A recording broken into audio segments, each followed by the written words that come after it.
চলুন আমাদের পরিচয়টা কিভাবে হয়েছিল সেটা দেখাই।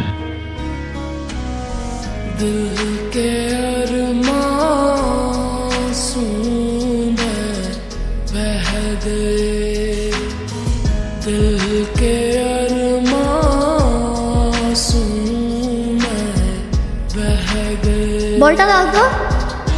আরে বলটা দাও। কি হলো, তুমি কি শুনতে পাচ্ছ না? আমি তোমাকে বলটা দিতে বললাম, তুমি বলটাও দিলে না।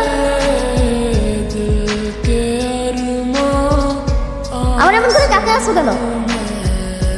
না না না বাবা, মেরুনা, ও তোমার মতো কথা বলতে পারে না, কানেও শুনতে পায় না। আমরা এখানে নতুন আসছি তো, তাই ওর কোনো বন্ধু হয়নি এখনো। ওকে মেরুনা বাবা, প্লিজ।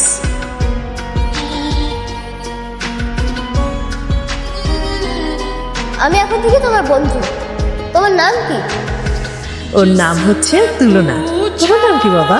আমার নাম নিশাদ। আমি এই পাশের ফ্ল্যাটে থাকি।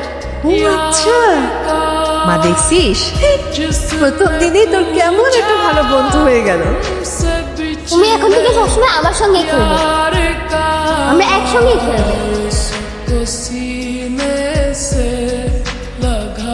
সেই 9 বছর আগে থেকে পরিচয়, তবে সম্পর্কটা এখন শুধুমাত্র বন্ধুত্ব আর খেলার সাথে সীমাবদ্ধ নেই। ও আমার জুনিয়র হওয়া সত্ত্বেও আমার সবচেয়ে বিশ্বস্ত আর ভরসার নামটাও তুলনা।